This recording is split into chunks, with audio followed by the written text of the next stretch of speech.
and there's a 23-year-old wide receiver who completely dominated to end last season, and it's Parker Washington. Parker Washington is going to be a top 15 PPR scorer at the wide receiver position. Parker Washington, it's people are really overthinking this one. I've got a 23-year-old who essentially was a year 3 breakout this year, and he's in an offense where he completely fits. What we saw from Chris Godwin in Tampa Bay is what we got from with Liam Cohen, is what we got from Parker Washington from week 9 on. Here's 5 receivers that are ahead of him in KTC ranking. Jacoby Myers, Quentin Johnson, Xavier Worthy, and Matthew Golden, and Michael Pittman. I gave you 6. I mean, come on, man. There's no way you would want all of those guys together. I'd rather have Parker Washington than a package of those guys together. So Redraft ends, but Dynasty is life. I'm Theo Gremminger, joined today by Alan Seslowsky of RotoWire.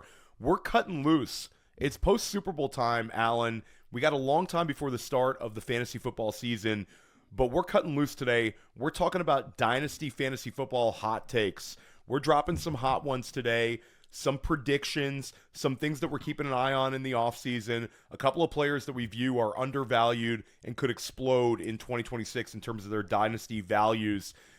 How are you doing today, Alan? I'm doing good, but I think it's important. I love doing these type of shows if we define the parameters of what like a bold take, a hot take really is, right? Like it's one of these things where it might be unlikely to happen, but there is a path for these things to happen. And I guess the idea is like if you have a strong lean on this, or you could see the path to make a move on it, right? So maybe some of these players, these situations that we talk about are things that, again, maybe unlikely, but have a 1 in 5, a 20% chance to occur. Not mine. So, not mine. Yeah, Alan. this is all like, of mine are going to occur. Yours might be guaranteed. Yours might be dart throws. Mine are guarantees. So we're gonna get started. Why don't you're the guest? So why don't you drop the first one? And you're constantly, every time we do these sort of prediction ones, you're always saying mine are not. I'm not bringing the heat. Mine are too safe. No. So get us started. Give us a good one here, Alan. Get the people going. Yeah, I mean, Theo's past hot takes are that like Josh Allen will be the QB1 overall or something. Come on, Alan. My hot, the people get hyped for my hot takes and bold predictions. So you get us started. Drop the first one and let us know in the chat if you agree with Alan and I on any of these or all of these hot takes. All right, well, let's go back to a couple of years ago where Tank Dell was really emerging as CJ Stroud's favorite weapon, and he's going to be back this year, and by all accounts, like on the team.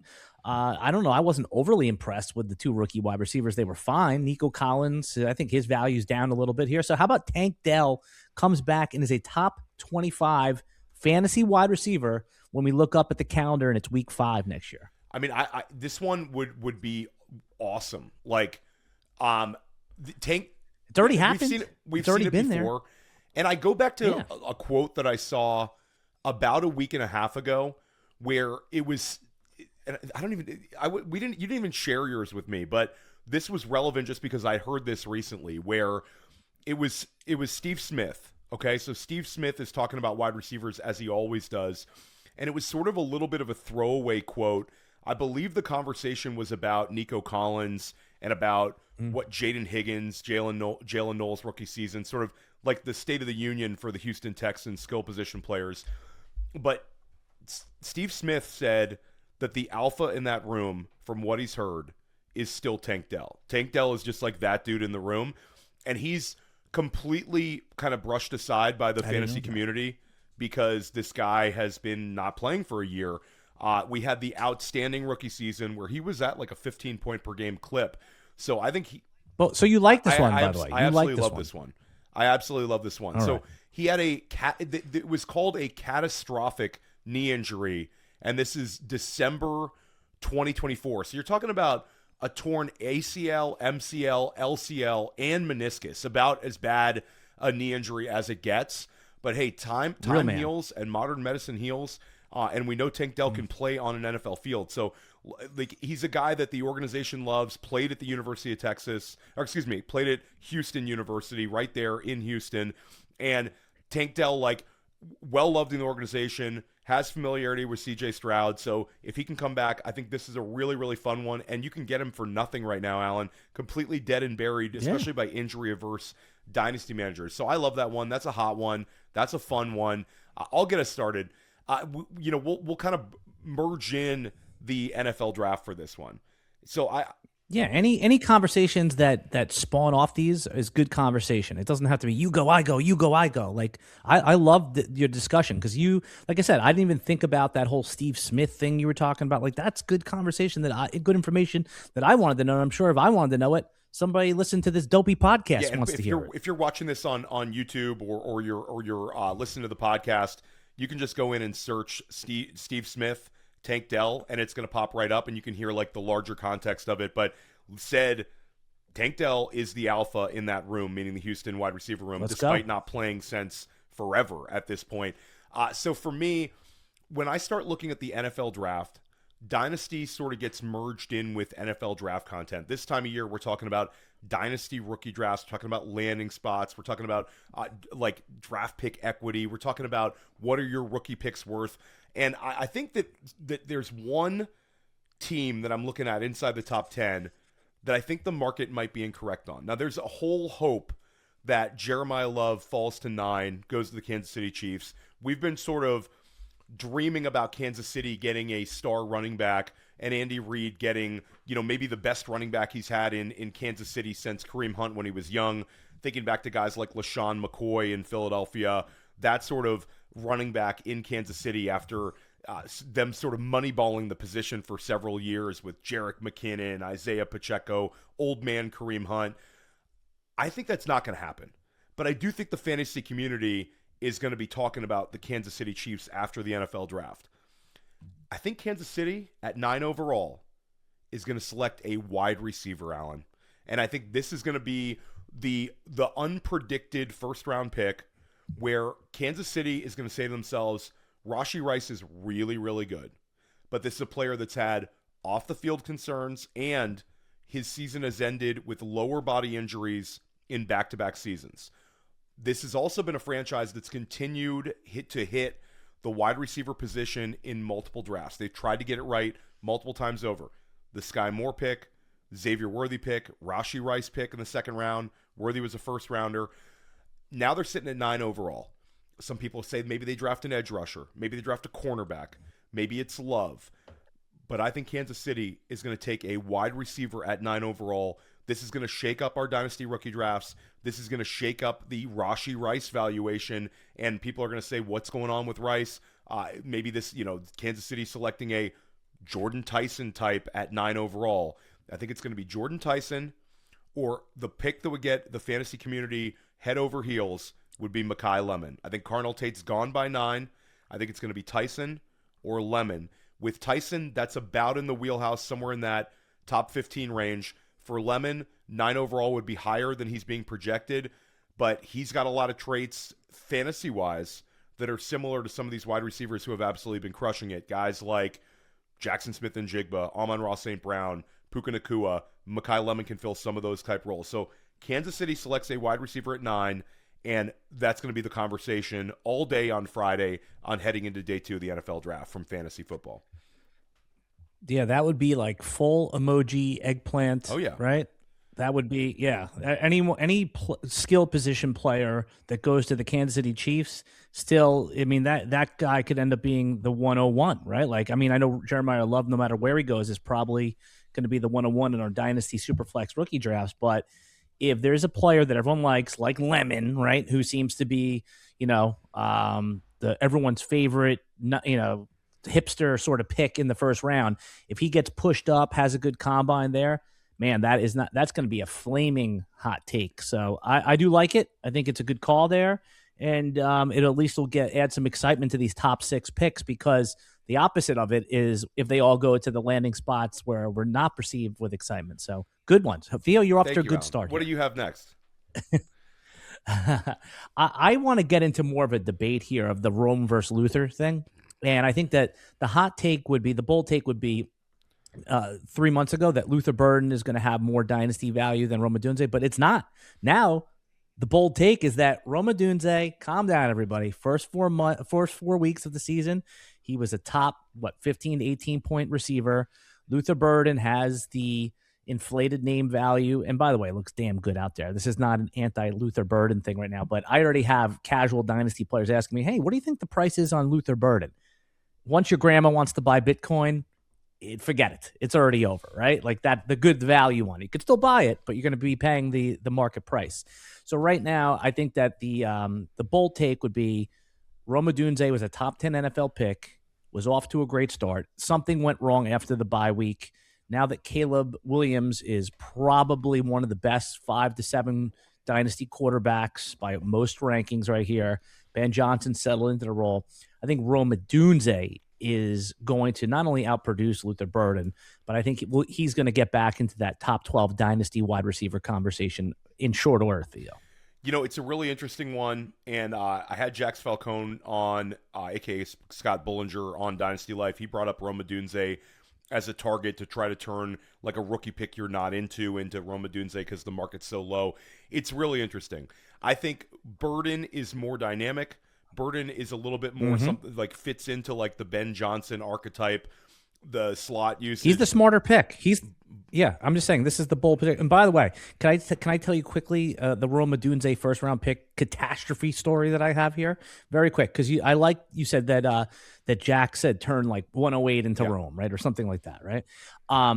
In the league I'm in, my most expensive dynasty league, the bottom 6 teams that don't make the playoffs go into a true lottery, not a weighted lottery. So if you're the 7th seed or you're the 12th seed, we're lotterying those number 1 picks. So I was 1 win away from getting into the playoffs. I had traded my pick, which I thought could be 107, 8, 9, 10, 11, all the way up to the championship. Something went wrong in the championship, Theo. I ended up with a lottery pick for Rome Odunze. I traded my lottery pick for Rome Odunze, which I thought was going to be a playoff one. And guess which disaster pick I won in the lottery? What is it? I won 101. That means I basically traded the 101 for Rome Odunze. It went terrible. Everything went wrong for me with that pick. So I like Jax's theory about 109, 110, but I took a gamble, and it ended up being the 101 I traded away for Rome Odunze. So I need Rome Odunze to outperform and get back. This is wishful thinking. Seslowsky, Rome Odunze versus Jeremiah Love for the next few years. That's going to enjoy that one on Sundays. No. But I'll say with Odunze, you get a player who has top 10 draft capital. Okay, was drafted inside the top 10 overall. That absolutely matters long term. That's an elite draft capital for any player.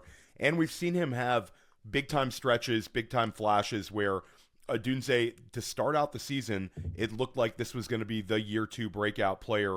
Very interesting. There's some parallels, Alan, between Odunze and like a Drake London. Like, could Odunze have a Drake London trajectory where it sort of all really comes together for him year 3?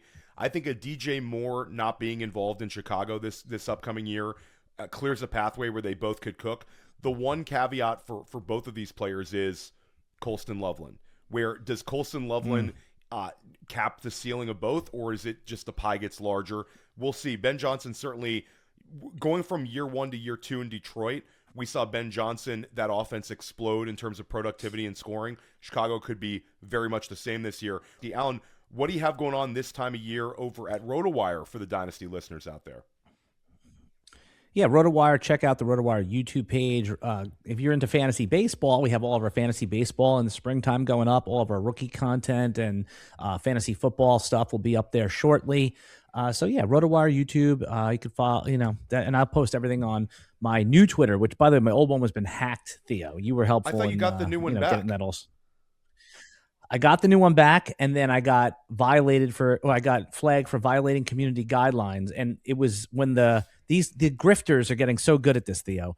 When it was out of my control, they violated community guidelines by posting about crypto schemes and all that stuff. So by the time I got control of my account back, it was too late. There's no humans to help you at X. I had to start fresh. Well, there you go. You're back at it, and make sure you're following Alan Seslowsky on X. If you don't, Alan's been on Dynasty Life with me several times. Also has been on Fantasy Football Daily. Big shout out to your coworker Jim Coventry, who was on Fantasy Football Daily with me recently. If you want access to fantasy points and our early bird special, you can use the code Dynasty and get 10% off right now. You're going to get access to my Dynasty rankings, all of my Dynasty content, as well as our awesome redraft rankings. Ryan Heath just dropped an amazing article. We got you covered with all of our tools. Get a fast start against your league mates right over at Fantasy Points. Alan, I'm going to keep it going. This one's a little vanilla for you. You're not going to like this one, but this is we've seen sort of a little bit of an overcorrection with Jayden Daniels, and it's being reflected more so with like the redraft and the best ball community, also the dynasty community. Rewind back a year. A year ago at this time, Jayden Daniels, everyone was taking him as the QB1 overall in dynasty startups. We saw it all offseason long at FFPC, where Jayden Daniels was coming off the magical rookie season. He won that game in Detroit in the NFL playoffs. Jayden Daniels, I know I was talking about as a potential MVP candidate in 2025, and the market was just simply in fuego for him. Going ahead of Josh Allen, ahead of Lamar Jackson, all those guys in dynasty startups. Fast forward to this year, and now our friend Dave Kluge puts a poll out on X, and it's rank these guys, who's the number one quarterback here from the 2024 draft class. It was like 78% Caleb. Drake May, like 20. Oh, okay. It was like maybe like 19% Caleb Williams and like 5% Jayden Daniels. Like the Jayden Daniels has no juice right now from dynasty managers, at least from the fantasy community on X. I look over at Keep Trade Cut, which sometimes people don't like. But right now he's QB3 on Keep Trade Cut, which seems a little bit high. But when you look over at Underdog, you look over at FFPC for the early best balls, people are just sort of fading him a little bit. Where Jayden Daniels last year was going next to Josh Allen, next to Lamar Jackson in redraft. Now he's sort of down. Well, early ADP, Theo. Early ADP on those like single on the redraft sites is always a reflection of last year's results. That's a good point. And I think that with Jayden Daniels, what's going to happen is there'll be the market overcorrects, Alan.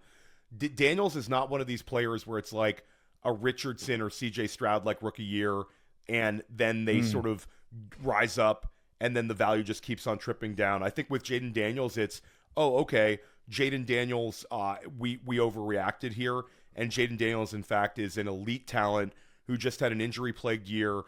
What happened with Washington is Dan Quinn fired Cliff Kingsbury because of a philosophical disagreement, it seems like, where Kingsbury didn't put Daniels under center at all for 2 years. And there's now Dave Blau coming over, where he was on the Washington staff, but obviously he had time in Detroit. You're going to see Daniels, an emphasis where he's going to be under center. They think this is going to be able to maximize what they can get out of him. With Jayden Daniels, it's really Daniels just needs to stay healthy. We'll get right back to that electric rookie year production. I think Washington's going to address the skill positions this offseason. They have plenty of cap space. They have a top 10 overall pick. Puts them in the wheelhouse for a Jeremiah Love, puts them in a wheelhouse for a potential wide receiver selection, or they just sign somebody in free agency. Washington is going to add skill position talent. They have a philosophical change coming at the offense coordinator position that Dan Quinn thinks is going to maximize Jayden Daniels. And what's going to happen is Jayden Daniels is going to outscore them all next year. Jayden Daniels is going to outscore Drake May. He's going to outscore Caleb Williams. There's going to be a dynasty correction. And Jayden Daniels is going to lead the NFL in rushing yardage at the quarterback position. He's going to have over 900 rushing yards and stay healthy next year. A lot of the faders are going to get burned, and a lot of the dynasty managers taking advantage of the slight discount will get rewarded with Jayden Daniels. Yeah, I mean, I saw Field Yates had a mock out, and he has Carnell Tate going to Washington at 7. So if that happens, that only bolsters your 100%. Case, right? And I think like everything's in play for them at 7. They're going to take kind of best player available. And I'm looking at that marketplace. Washington can trade for somebody. Washington can sign someone. I think Debo's gone. McLaurin also missed almost all of last season. I think he could have a bounce back season as well. Yeah. Alan, keep us going here. What is your next hot take for the 2026 season? Are we sure that CeeDee Lamb is the better fantasy asset in 2026 and beyond over George Pickens? Like, we got a glimpse of the upside, Theo, and there is a full round in redraft, and I'm sure in startups it's not that dissimilar. And there's, for the same reason, there's a little bit of uncertainty around Pickens as far as like that's why the Dallas is franchise tagging him instead of saying here's your 5-year deal, right? So CeeDee Lamb certainly is a great player, first round startup worthy, higher floor than Pickens, but man, does this feel like it could be a little bit of a changing of the guard? And I would say there's a 25-30% chance that we're looking back now and Pickens is like ascended to like that Julio Jones versus Roddy White dynamic where he was the other guy and then he just became the guy right here. So I'm not saying there's any sort of discount that you're getting on George Pickens, but he could, if there's any wide receiver that has the upside to ascend into that elite tier of dynasty receivers, it's probably Chris Olave and George Pickens. And that is it, other than if a rookie shows himself. So I'm going to say my bold take, this next one is going to be Pickens production wise over CeeDee Lamb. And it's going to be tough for some people to adjust. Yeah. I mean, I think that's a very, very interesting one where we already saw it though, Alan, where it's sort of like CeeDee Lamb averaged 14.3 points per game last year, which is low for him. George Pickens averaged 17.2. So we've already seen it. We already have the delta between their ages, and George Pickens is going to get franchise tag. Now are they buying themselves time to sign him on a longer term deal, or are they actually just going to have him play on a tag? There's also the like slight rumors about a George Pickens being tagged and then traded. I don't see that happening, but I do think with George Pickens, we've seen him thrive with Dak Prescott, and I think he's an ascending player. I don't think this is a fade CeeDee Lamb take. I think this is what you saw from George Pickens last year is here to stay. I completely agree with you. Pickens and Olave both have the ability to ascend this year. If you're in a startup draft and it's time to take another wide receiver, let's just say you've already just locked in like Jamar Chase with your first pick and you're like, hey, I'm taking another wide receiver. And you're staring down the barrel of like Emeka Egbuka at 23 years old or George Pickens at 25 years old. I mean, that seems like an easy call at this point, right? Yeah. I mean, I think you're talking about George Pickens over a lot of these guys. I mean, I think George Pickens completely locked in when it comes to the wide receiver position. And then when you start putting them up against running backs, it gets even better. George Pickens is, I mean, Alan, the guy's very, very young still. George Pickens, I believe, is double checking this one, still 24 years old. He'll turn 25 before the start of the season. But again, room to run with this profile. Very young, very productive, very explosive. And this was also the first year we've seen him with a high-end talent quarterback in a great offensive ecosystem. So potential more room to run with him this year. I love that take. I think George Pickens is a strong value. Okay, good. Completely insulated. Yeah, just two trades that I saw go down. One of them was mine. So I saw somebody trade Cam Scatterboo straight up ridiculous. for him. I love that for the pick. I'll take George Pickens all day long. I wouldn't even take. I mean, you could put a pick next to Cam Scatterboo, and I'm still taking the Pickens. It's a steal. That was the other one. Now, the one that I did was I gave up Jackson Dart in a Superflex league, and I got back Pickens and Jalen Waddle. So that one, again, it was the guy. I couldn't get a quarterback back. Dart was my third QB. I'm desperate for wide receivers, and that was the kind of deal that was available to me. So those are the I think that's an interesting one as well. I'll keep this going. I'll go a little bit. I don't know how hot this one is. I guess it's pretty hot because right now there's a sort of a lack of clarity as to which Jacksonville Jaguars wide receiver is going to be the most productive one in 2026. You've got the Brian Thomas Jr. bounce back people. You've got Jacoby Myers is going to continue being like a locked in, somewhat wide receiver 1/alpha. Then you've got the Travis Hunter people who are, hey, Travis Hunter, let's not give up here. This is a player that was selected second overall. The naysayers saying he's only going to play on defense. They're wrong. I'm right. But, Alan, I think the answer is right in front of us. And there's a 23-year-old wide receiver who completely dominated to end last season, and it's Parker Washington. Parker Washington is going to be a top 15 PPR scorer at the wide receiver position. You've seen this many times over in fantasy football where sometimes these guys just develop into slot weapons and they become PPR cheat codes. I mean, you go back to guys like Wes Welker, guys who just, it doesn't happen for them as rookies. They just sort of develop. it's almost like a setup man in baseball. A guy who is a starting pitcher in baseball who ends up becoming a really top-notch closer. It's somewhat of a niche role. Now, certain slot players are exceptional talents, but then you get these guys like Parker Washington who just completely fits in what's going on. Looking on from week 9, 17 points in week 9, 17.9 points in week 10, 18.1 in week 12. Then it gets even better. Week 16, 26.5 PPR points, followed up by 19 points in week 17, 19.7 against Tennessee, and then, of course, in the NFL playoffs against the Buffalo Bills in that very tight loss for Jacksonville, 12 targets, 7 catches, 107 receiving yards, and a touchdown, 23.9 points. I mean, these are Amon-Ra St. Brown type numbers to end the year. Parker Washington, people are really overthinking this one. I've got a 23-year-old who essentially was a year 3 breakout this year, and he's in an offense where he completely fits. What we saw from Chris Godwin in Tampa Bay is what we got from with Liam Cohen, is what we got from Parker Washington from week 9 on with Liam Cohen. These numbers are staggering. Don't overthink them. Get yourself some Parker Washington Dynasty. Wait. So you're on to something here now. All right, let's just 1 second of extra analysis here. So you referenced the site Keep Trade Cut. It's just like a barometer, it's like a guide. That's fine. I have no problem with that. Right now, Parker Washington on that consensus sort of gathering of rankings is wide receiver 42. Right, that makes almost no sense. That's not like a real price, because I'm with you here that he has got the real true upside. I mean, here's 5 receivers that are ahead of him in KTC ranking: Jacoby Myers, Quentin Johnson, Xavier Worthy, and Matthew Golden, and Michael Pittman. I gave you 6.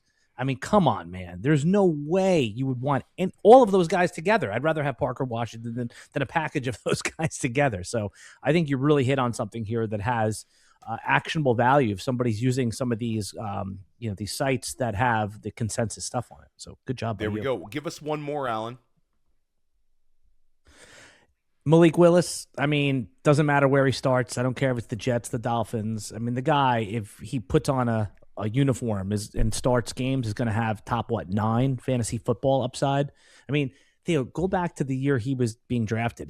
People were talking about him as the possible number 1 overall pick. Now that didn't happen.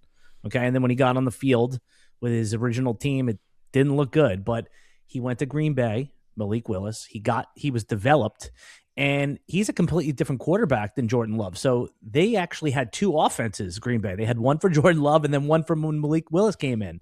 The one chink in the armor for him was you were worried about like throwing the accuracy and completing passes, and now a deep ball was never a problem. The guy's a flick of the wrist QB. Man, I'm not saying that this can't be a Matt Flynn situation where he has got a few good weeks, gets a starting contract, and then flops. But wow, man, if for fantasy football alone, he's a player. He's got some buzz. He's going to be on a lot of sleeper lists and a lot of buy now lists. But I mean, if you said that Jax Falcone referenced giving up one of those first round picks for Rome Odunze, I don't know. Maybe the same activity in a Superflex league is applicable to someone like Malik Willis, who if you get, I mean, what's the worst situation he can be in? Miami? Is it the Jets? That's still a top 12 QB for fantasy football. I don't think the Dynasty Marketplace is fully moved into the fact that Malik Willis will be a starting quarterback next year. It's almost a lock at this point. He's young, so it's not just a bridge quarterback where Malik Willis, you sign him and you say, maybe I'm going to get a 3-year run for Malik Willis here. He's young enough that we can win with him. I think Miami's going to be in the spot, and I don't hate Miami at all here. The familiarity that the coach has with him, that the general manager has with him, both Green Bay Packers hires coming over from Miami, and then Allen, like Malik Willis, all he has to do is be on the field because he's going to have a lot of rushing yards. Who gets more NFL starts from today forward, Kyler Murray or Malik Willis? That's a really, really good question. It could be. You don't even have to answer it. It's just the point is that it's 50-50, right? At this point, right? Like, and if you think Kyler Murray is a top 15 quarter, it's the same thing. If Kyler Murray starts for fantasy football, he's going to be fine, right? Like, it doesn't matter. Sure, he might not be good for your tight end like Trey McBride or your wide receiver, but he's going to be fine for fantasy football. And certainly the price on those 2 guys is probably a little bit of a gap. 100%. talking AJ Brown here, Alan, because I think that there's more and more people who are ready for an AJ Brown trade. First, when the speculation came out, it's sort of the dead cap hit that Philadelphia's going to have to take on.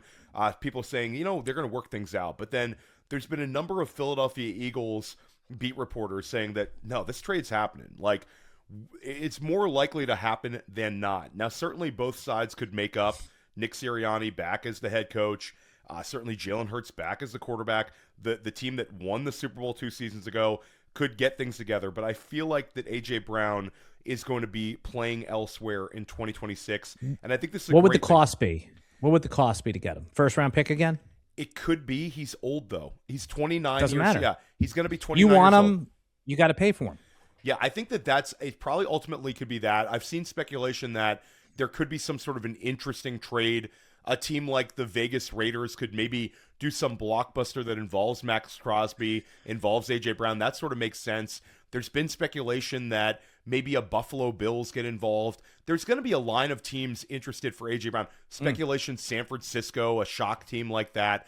But I think ultimately the team that just got demolished in the Super Bowl is going to make a trade for A.J. Brown, and I think it's going to be the New England Patriots. A.J. Brown traded to the New England Patriots, and he's going to end up having a awesome fantasy football season. So I'm seeing a lot of places where A.J. Brown is sliding in the dynasty rankings. Just to reference a popular site that is not Fantasy Points, we're talking about a guy in the 60s in Superflex rankings on several sites. You're talking about maybe even a little bit lower. A.J. Brown is being priced like a guy who doesn't have another huge season left in him, and I think he does. If you go over to Fantasy Points data and you look at some of the things analytically with A.J. Brown over the last few seasons, he checks off a ton of boxes, Alan. Like, the analytical numbers for A.J. Brown suggest that he still has alpha seasons left in him, hasn't shown signs of regression. With Philadelphia, the pass volume was always something with him, but we saw a ton of spike weeks with A.J. Brown over the second half of the season this year where he sort of bailed himself out. I think A.J. Brown in New England this year in 2026 is going to catch a career-high 12 touchdown passes, and I think he's going to finish as a top 8 scorer, maybe higher at the wide receiver position. This year he averaged 14.7 points per game. I go back to 2023, 17 points per game, 16.7 in 2024. And Allen had only 121 targets in 2025. I think he probably gets back closer to that 158 that he had in 2023 with New England. Probably somewhere in that 145 to 150 target range. A.J. Brown, if you can get the age discount right now, go get yourself some. And if you're thinking about trading him and you say, this guy Theo, he doesn't know what he's talking about.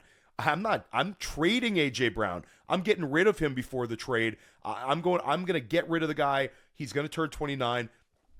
Gamble on this one. You want to wait, because if you want to get A.J. Brown off your roster, you're going to get more out of A.J. Brown in week 4, week 5, week 6 next season when he gets off to a rip-roaring start in a fresh scene where he is the focal point of an offense, as opposed to New England, to Philadelphia, where you have the threat of Jalen Hurts on the ground, you have Saquon Barkley, you've got Devonta Smith opposite him. The pass volume is going to go up. The trade is going to happen. A.J. Brown has a huge 2026 season. Yeah, this is a good one because A.J. Brown has like the stink on him. Like, nobody really wants him. You just take him when he falls to you because he's the best player in your draft, right? And I'm interested. In, you know what?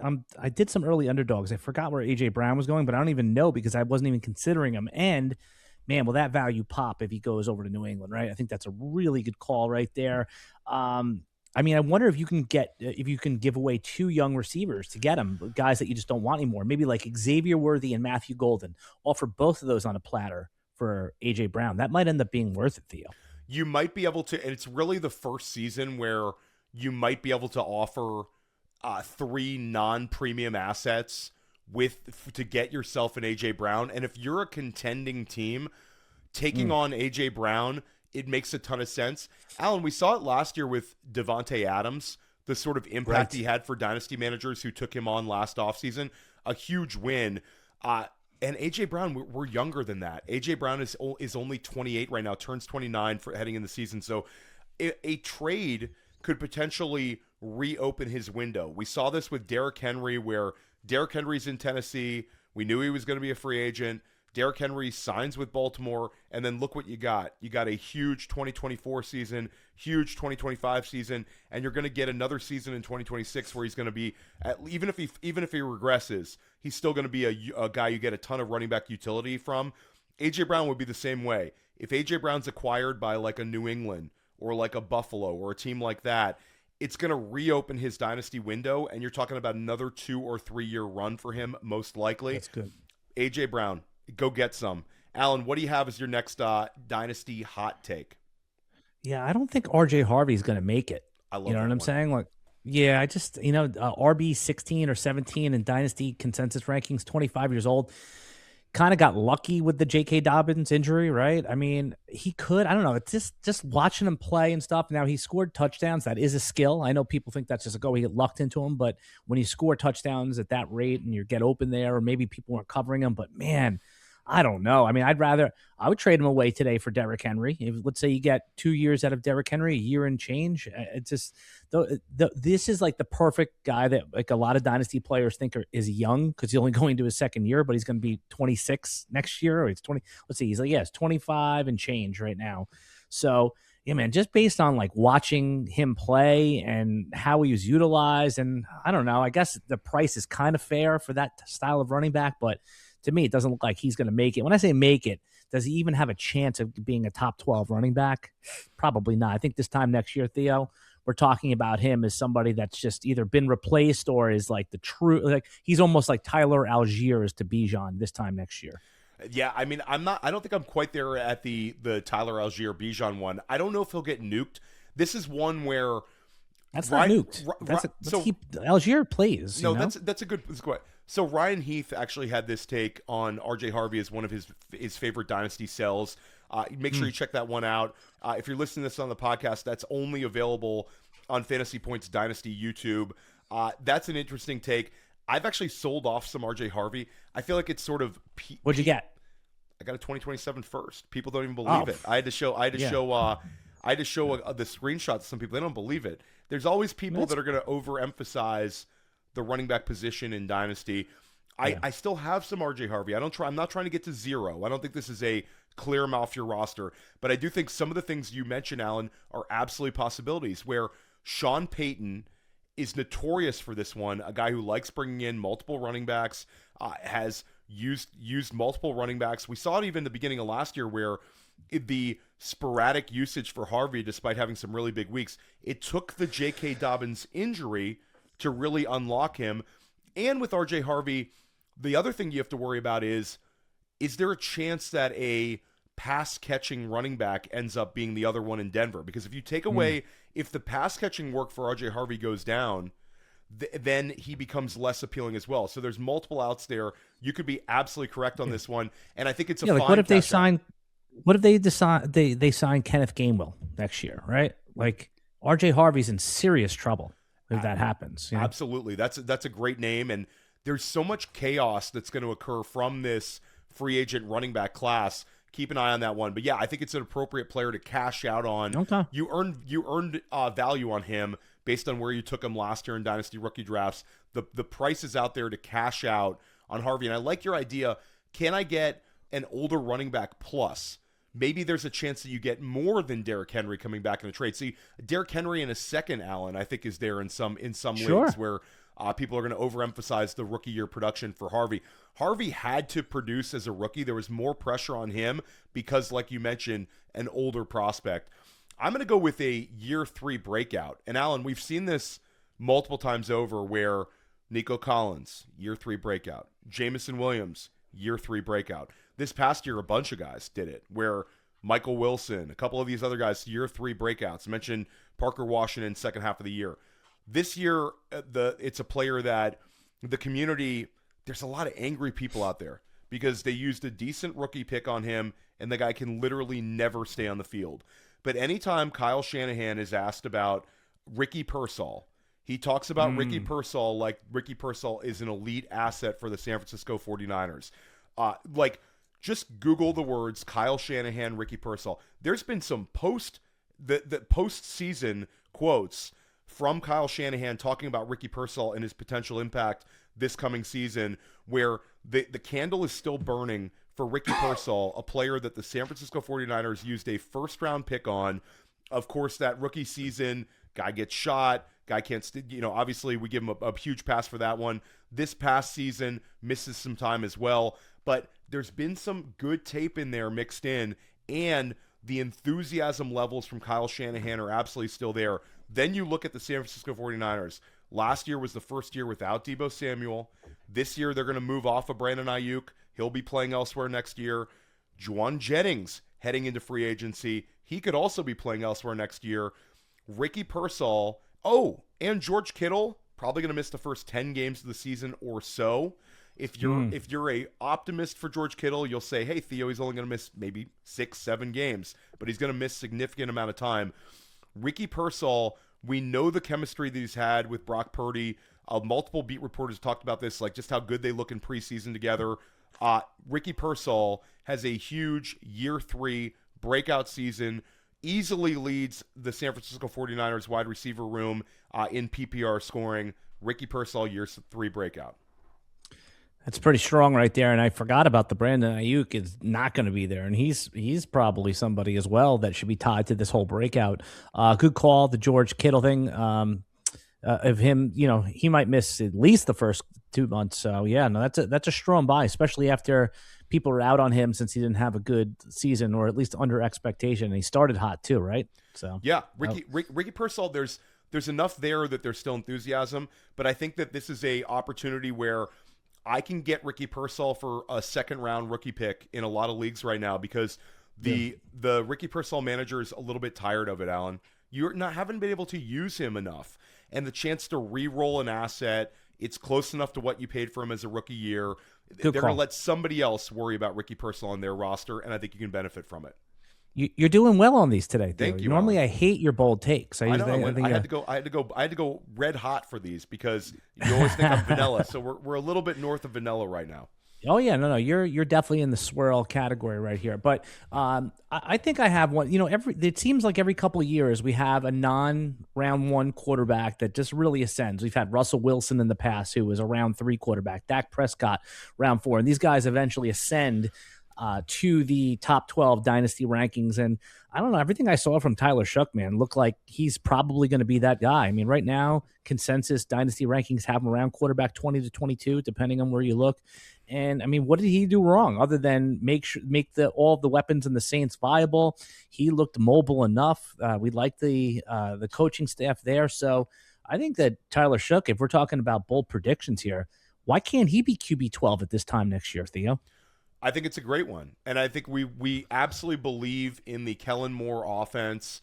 Chris Olave is a locked-in wide receiver 1 heading into the season, really took a big step forward, had over 150 targets, had over 100 receptions. They've put a lot of emphasis into the offensive line through the NFL draft in multiple recent draft classes. I think their offensive line is locked in. And Tyler Shough, you mentioned Malik Willis earlier. Tyler Shough gives you the rushing upside there, where Tyler Shough, if he starts the entire season, the rushing production will be there. And Taysom Hill most likely will not be on the roster, and even if he is, he's older. So it's like the threat of the Taysom Hill games is gone. I think Tyler Shough, the market punished him last year because he was an older prospect, and people didn't get it right. They were shocked when he went ahead of a Shadur Sanders type, ahead of a Jalen Milroe, when they had those guys ranked ahead. But the Saints showed you exactly what the NFL marketplace was on Shough. I think Shough is locked in. And Allen, you talk about the rushing upside with Shough. Guy ran the 40 at like a 4.63 40 at the combine. Tyler Shough I didn't realize that. Yeah. Yeah, no, and he looked mobile enough, right? He's like the perfect amount of mobile where he can escape and keep drives going. He can pick up, that 3rd and 6, he can run for it, but he's not obviously Lamar Jackson and going to chew up all the fantasy production for the wide receivers. So he's almost like the perfect quarterback. He's got that prototypical size, and we don't really care about older prospect when we're talking about quarterbacks. Nobody thinks that Tyler Shough is like the answer for 10 years, but man, if we're looking up just production wise, I think there's a real case for someone like that to be, valued as a top 12 player, being that quarterback isn't always what it once was when these guys have these longer trajectories. I think now we're a little bit smarter. We realize any quarterback, even the 101, could be a 2 to 3 year proposition, not a 5 to 8 year one anymore. So for me, my next prediction is a free agent wide receiver, and we love these ones because it gives us a chance to gain a lot of value. I think this player, if you're rostering them now, you're going to love this take. And if you're not, I think this is an opportunity to go trade for Alec Pierce. The market is going to be in fuego for Alec Pierce. Alec Pierce is 25 years old, former second-round pick out of the University of Cincinnati, and he's been sort of a late bloomer where we saw the production for him as a rookie was like 7 points a game, 5 points a game in year 2. Then we really saw him break out in 2024, led the NFL in yards per reception, had over 800 receiving yards. And then this past year, he took it up another level, averaged 12.2 points per game. He had 1,000 receiving yards in only 15 games played, 1,003 for those wanting the exact number, in only 15 games played. And Alan, he ends up averaging 21.3 yards per reception. So he's the first player in like over 20 years to lead the NFL in yards per reception in consecutive seasons, 13 touchdown catches over the last 2 years. And I think Alec Pierce is a player who can take on much higher target volume. And I think there's a lot of teams on the open market that are going to view him as an impactful signing. I think he can handle 125 targets in the right situation. And I think the situation is in the same division. The Tennessee Titans are going to sign Alec Pierce to a mega deal. The younger player, we've seen this in multiple years where the free agent marketplace, these teams really value these guys that are like around 25 years old, because I'm not signing a 28, 29, 30-year-old. I'm getting a guy with room to run. He's got proven production. I've seen him twice a year on a team that we've gone up against in our division. And I think Alec Pierce signs with the Tennessee Titans to a mega deal, finishes as a top 18 scorer at the wide receiver position. And I think he's one of these players that just is a little bit later career breakout. Incredible athlete. We know he can win downfield. He's got the size, got the athleticism. And I think with Tennessee, you're going to see the target volume. Cam Ward needs players, and Alec Pierce is going to answer a big question mark for the Tennessee Titans at wide receiver. Get yourself some Alec Pierce in Dynasty trades. He would be a highly coveted asset on Tennessee. And isn't that weird to say? Because now with Brian Dable there and Cam Ward, needs an alpha target. Last year, I was able to get Pierce right before that mega breakout for a couple thirds, right? I thought that was, just kind of like a player you put in your lineup and he's hit or miss, but he ended up being a little bit more consistent. I was hoping the New York Jets, my favorite team, would be able to sign Alec Pierce, but it seemed more and more that I'm like thinking that he might end up getting the franchise tag, which is about $28 million, something like that, yeah, and for wide receivers. Dave Kluge brought this up when we podcasted together about how he anticipates that Alec Pierce could get the tag in Indianapolis. And I think when you hear the quotes from like front office people about Alec Pierce is a player that their organization really values. Again, you're talking about they used a second round pick on him, and he's really, really developing there, where he could end up being the wide receiver one in Indianapolis as well when they eventually move off of Michael Pittman. And there's going to be opportunities for them to cut Michael Pittman in the near future, move off of Pittman. He's a very different player than Michael Pittman, but we saw he's him a good go player. 10 points, a little less of a compiler. We saw 10 points a game 2 seasons ago. We saw 12 points a game this past season. And if the target volume goes up, you could see him being a 15-point-per-game player. We know he can win over the top. And I think he's an opportunity to win on more intermediate routes as well. Could be there. That could be the next stage of development, the next stage of usage for this organization. So Alec Pierce, very interesting player heading into the free agent marketplace. Give us another one, Alan. We're nearing the end here. So you got, I don't know how many more you got. Maybe 2? I have three, but I'll just spitball them out, Okay, and you can let's tell do me it. which Let's one. do it. We'll talk about one more of them. So Okay, cool. I'll just the three bold predictions I have here is no contract extension for C.J. Stroud. They let him play it out. Trevor Lawrence, by the way, on this podcast last year when he was QB 22, I predicted a top 8 finish. Finished his top 5. Absolutely. Yeah. And now I'm going to, the other bold prediction was he's a top 5. And then I think maybe the one that's a little bit the spiciest here in a way that's a little bit realistic is that Caleb Williams finishes the QB1 in fantasy football. Again, it's like we're trying to guess earlier, Theo. Is it Colston Loveland who goes in the third round of underdog drafts? Is it Luther? Is it Rome? Is it, any of the other pass catching options on that team? The answer is it all comes back to the mobile Caleb Williams and his Tecmo Bowl 40-yard throw. I mean, guy, you could see why he was the number 1 pick, and you made a great case for Jayden Daniels, and obviously Josh Allen's always in that mix right there. But I think if there's a player in the top 10 that really is a little bit underrated, if you could underrate anyone in the top 10, I think Caleb's got that mega upside to get there because he's got that Aaron Rodgers mobility when he was in his peak, plus the arm talent. Now he's got all the weapons and the coach to go along with it. I love the Caleb Williams one. I mean, my enthusiasm level for Jayden Daniels is a little more reflective to the market, but Caleb Williams, you still have some room to run. Allen, he's definitely going to be the first Chicago Bear to finish with 4,000 passing yards in their franchise history. He was so close to it this year. I think this year he gets that mark for the franchise. And I think, and again, we get back to the Ben Johnson offense. Like, you go to Ben Johnson year 1 to Ben Johnson year 2 in Detroit, and then year 3. Now it's completely locked in. And what is Chicago going to do for Caleb Williams this offseason? We've seen it multiple seasons where they address the offensive line, they draft Rome Odunze, they draft Luther Burden, they draft Colston Loveland. Do they add another running back? Do they add another wide receiver? Do they add another offensive lineman? I think this is one of these franchises. They realize what they have in Caleb Williams. They're going to keep everything around him as good as possible, keep that talent level as high as possible around him. So he's going to be in a tremendous, I know you love the term, offensive ecosystem with Ben Johnson calling plays and then the skill position talent and the offensive line completely locked in. So I love that call. Yeah, I mean, he doesn't even need to get to the 4,000, which is great in order to get there either, right? He could do it with his legs. He could do it with some rushing stuff. I mean, you would like to see him get over 4,000. If he gets 4,000 passing yards and 39 to 42 touchdowns, then it's almost like a lock for him to be top 2 because of the rushing stuff. But he might be able to do without it. So that's a bold prediction. Caleb, everyone loves him now, right? He had a good run, but QB1 overall for Mr. Caleb Williams. Yeah, the Caleb Williams haters would be in shambles if he gets that QB1 overall finish. We'd love to see that. Alan, one, so I got 2. I'll give one as a really quick one. This first one is interesting.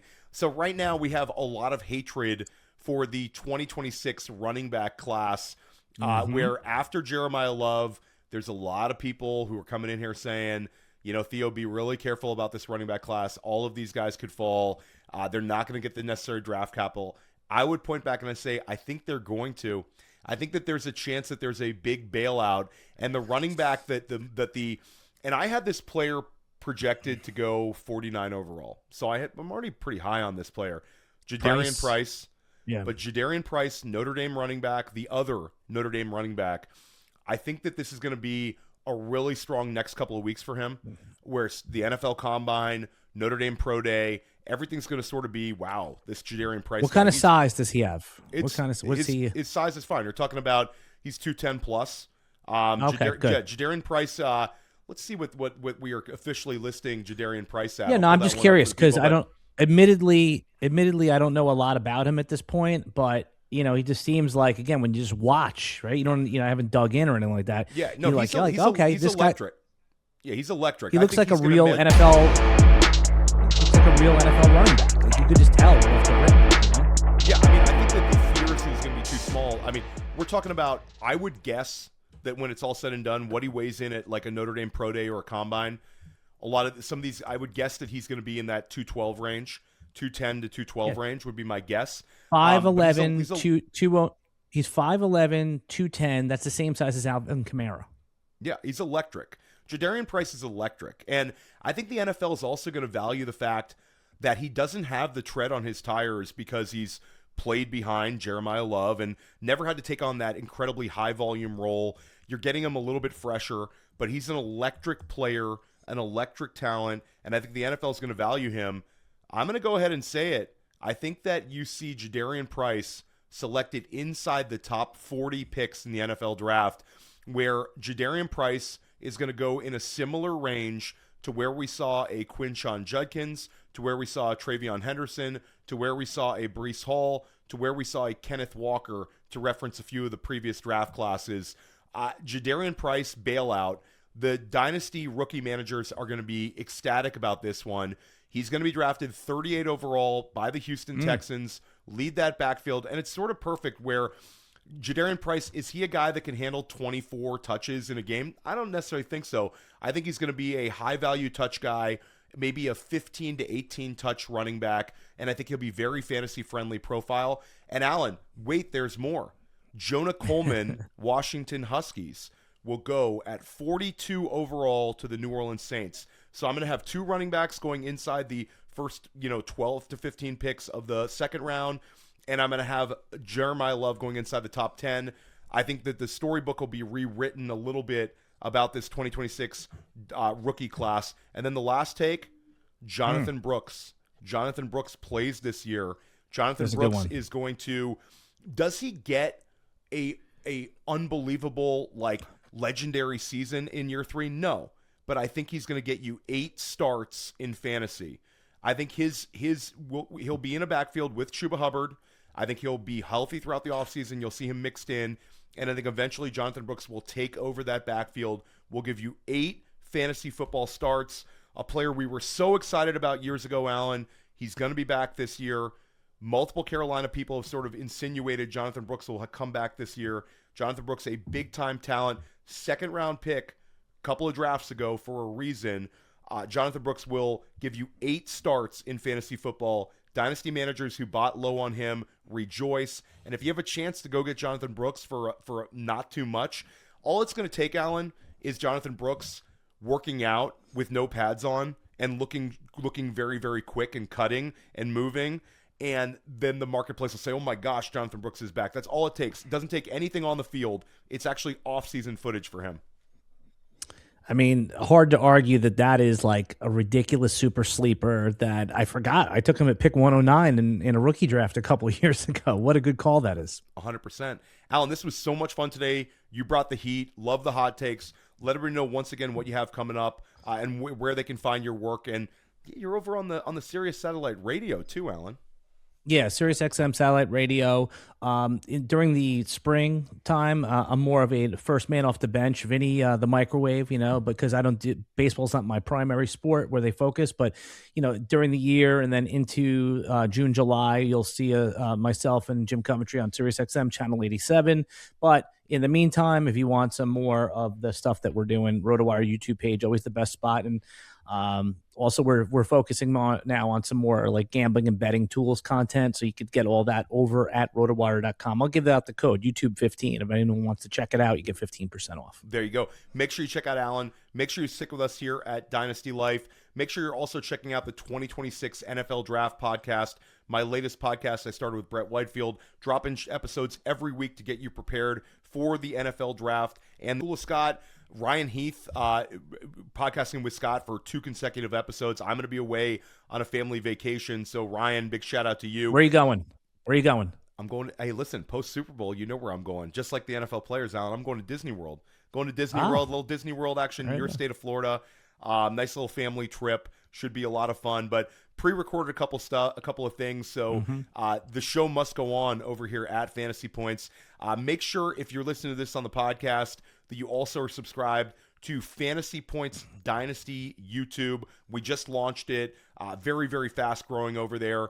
A lot of really fun stuff. And we have a lot of YouTube-specific Dynasty content.